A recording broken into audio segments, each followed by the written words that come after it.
Bienvenue dans cette nouvelle édition du Non-Stop Info. Au sommaire, interdiction de porter la burqa et le turban dans les lieux publics. Deux des mesures récemment prises au Tchad. Selon les autorités, de telles restrictions seront efficaces pour lutter contre Boko Haram, mais certains habitants se montrent plus sceptiques. Le chef de l'État malgache, Erason Armampian, appelle au dialogue et à l'apaisement. Un appel qui intervient dans une atmosphère tendue dans le pays. Rappelons-le, les députés avaient voté pour sa destitution il y a quelques semaines. La population du Burkina Faso de plus en plus connectée. Les technologies de l'information et de la communication ont fait un véritable bond en avant. Si les internautes étaient 550 000 en 2012, ils sont désormais plus de 700 000. À la suite de l'attentat qui a fait 33 morts à proximité de sites policiers il y a quelques jours au Tchad, de nouvelles mesures sécuritaires ont été prises, mais toutes ne font pas l'unanimité. Certains Tchadiens s'interrogent sur l'interdiction du port de la burqa ou du renouvellement des pièces d'identité. Pour certains analystes, l'absence d'une campagne d'information et de sensibilisation pourrait être à l'origine de ces incompréhensions. Yora Radinjai. Au Tchad, les nouvelles mesures de sécurité divisent. Au lendemain d'attentats qui ont fait plusieurs victimes, le Tchad avait mis en place une série de mesures sécuritaires pour lutter contre les risques de nouvelles attaques. Parmi elles, on peut noter l'interdiction du port de la burqa et le renouvellement des pièces d'identité. Est-ce que l'enquête a apporté des preuves que les terroristes ont été identifiés et qu'ils portent des documents tchadiens alors qu'ils ne sont pas des Tchadiens? Le Tchad n'est pas le premier pays à avoir pris des mesures draconiennes pour lutter contre le terrorisme à travers le monde. Pour de nombreux spécialistes, les autorités devraient mettre sur place parallèlement une campagne d'information et de sensibilisation auprès de la population pour accompagner ces dites mesures. Les mesures de sécurité prises par le Tchad sont importantes. Je pense même qu'elles sont impérieuses dans la mesure où il ne faut plus rien laisser passer. Le fait d'interdire le port de la burqa est une mesure de sécurité que tout pays sérieux devrait normalement adopter en de pareilles circonstances. Simplement, cette mesure tranche avec des habitudes confessionnelles d'une bonne couche de la population, ce qui n'est pas facilement acceptable. Là, il faudrait peut-être que le gouvernement, au lieu de passer en vitesse dans la mise en œuvre de cette décision, devrait développer une communication gouvernementale qui puisse permettre de sensibiliser ces populations, que le gouvernement fasse très attention de peur d'ouvrir une nouvelle blessure dans le pays qui connaît déjà de fragilités internes assez inquiétantes. Rappelons que le Tchad est activement engagé dans la lutte contre la secte islamiste Boko Haram auprès de la coalition composée du Cameroun, du Niger, du Bénin et du Nigeria. N'Djamena devrait abriter le quartier général de cette force multinationale estimé à quelques 8700 soldats, policiers et civils.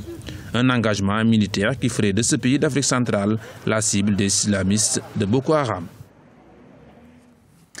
Les résultats officiels confirment l'hégémonie du parti au pouvoir aux récentes élections générales en Éthiopie. Ce lundi, la commission électorale a annoncé que le PRDF, au pouvoir depuis 1991, a raflé la totalité des sièges du Parlement, à l'exception d'un seul dont le scrutin a été repoussé. L'opposition a, elle, critiqué le déroulement de la campagne électorale et du scrutin du 24 mai. Elle a notamment parlé de harcèlement, de refus d'enregistrer ses candidats ou encore d'absence de visibilité sur l'espace médiatique. L'heure est au dialogue politique. À Madagascar, le président Erason Armampian vient d'échapper à une procédure de destitution demandée par les députés. Il doit aujourd'hui cumuler avec une grande île fragilisée par plusieurs mouvements sociaux. Les précisions d'Ibra Radinjai. La main tendue du président malgache Erason Armampianin. Le chef de l'État malgache appelle au dialogue et à l'apaisement quelques jours après le vote des députés en faveur de sa déchéance. Et même si la requête des parlementaires avait été rejetée par la Haute Cour constitutionnelle, ce bras de fer entre les députés et le président de la République a laissé des traces sur le climat politique local. Le premier apaisement, c'est vraiment que chacun soit conscient de ses responsabilités définies par la Constitution, qu'on prenne conscience de l'intérêt supérieur du pays, de la nation, du peuple malgache et que le peuple ne veut plus de crise. La Cour constitutionnelle, en refusant la requête des députés, avait demandé la mise en place d'un pacte de responsabilité entre les institutions. L'appel du chef de l'État semble aller dans ce sens. La déclaration du président Erason Armampian tout récemment dans l'appel à un dialogue, je pense que c'est la suite logique de la décision de la Haute Cour constitutionnelle qui a jeté la mise en accusation des députés, mais c'est un chemin avancé pour moi par la Haute Cour pour que les institutions en conflit puissent trouver une acceptation de l'application des mécanismes constitutionnels.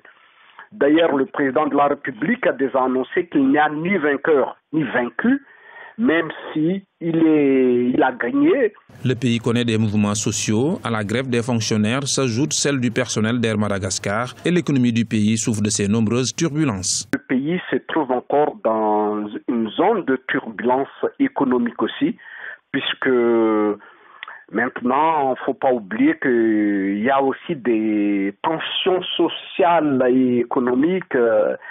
Si on ne parle que la grève de la compagnie aérienne Madagascar, la grève des autres fonctionnaires du domaine, donc L'Union européenne est contraint de prendre en main l'avenir du pays. Je sais qu'il y a déjà des contacts en vue de la rencontre entre les deux personnes, le président de la République et le président de l'Assemblée nationale. Le président malgache entend profiter de la fête de l'indépendance célébrée ce 26 juin dans toute la grande île pour essayer de renforcer l'unité autour de lui afin de mener à bien son projet politique. La Côte d'Ivoire abritera les 24 et 25 juin 2015 le sommet des villes et régions d'Afrique pour le climat. Un sommet qui pourrait être destiné à préparer à la participation des États africains pour la 21e conférence des parties de la Convention cadre des Nations Unies sur le changement climatique. Retour sur les enjeux d'une telle rencontre avec Ibrahima Dinjaï.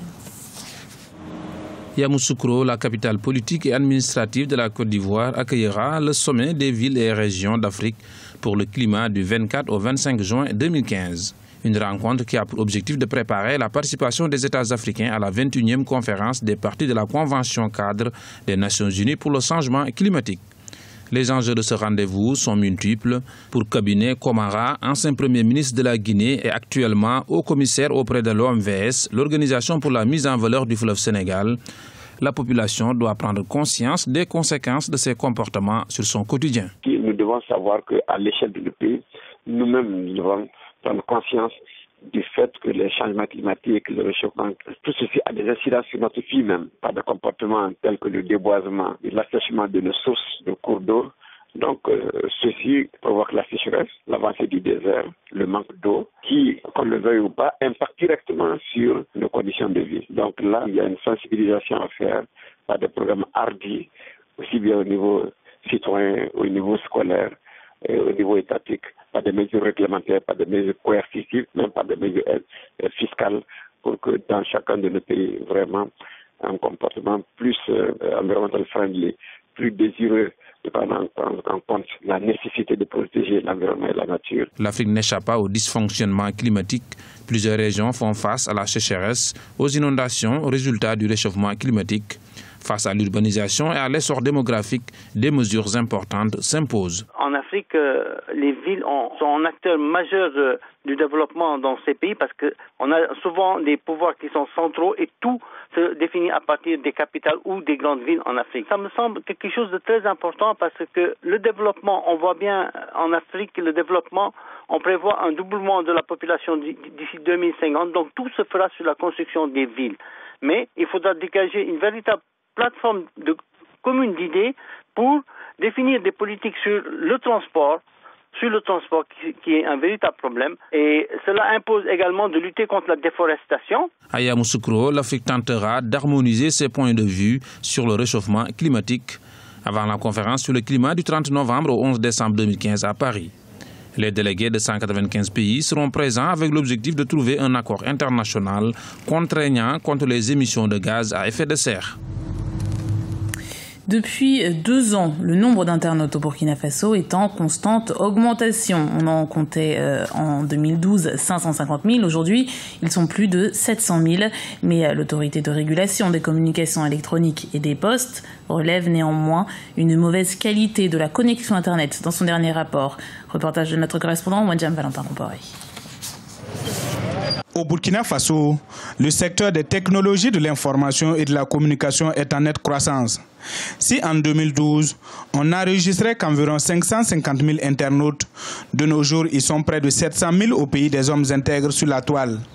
Une progression de plus de 180% ces 2 dernières années.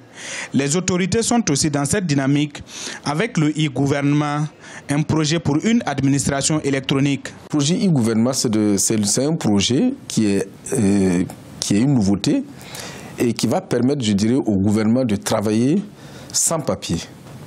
Pour nous, c'est un élément important et il s'agit de mettre au diapason l'ensemble des membres du gouvernement, mais aussi de tous les services gouvernementaux pour que ces services puissent se connecter et pour que véritablement les échanges d'informations puissent se faire par le net. Le 23 avril 2015, des sites internet de plusieurs départements ministériels ont été piratés. Au total, 36 plateformes ont été atteintes. Aussi, le dernier rapport de l'autorité des régulations électroniques et des postes, l'ARCEP, montre une mauvaise qualité de la connexion Internet. Nous avons le projet Technopole, qui est un peu un projet également, si on veut faire certaines comparaisons, un peu la Silicon Valley du Burkina, qui va nous permettre, je dirais, de regrouper l'ensemble des acteurs de ce secteur-là sur le même endroit et où véritablement chaque acteur pourra trouver à côté de lui, en amont et en aval, toutes les ressources nécessaires pour pouvoir avancer. Il faut aussi noter que le secteur a également enregistré une télédensité de 69 téléphones pour 100 habitants en 2014 avec plus de 12 millions d'abonnés. C'était le journal de la rédaction. Merci de l'avoir suivi. Retrouvez dans un instant une nouvelle édition du Non-Stop Info sur Africa 24.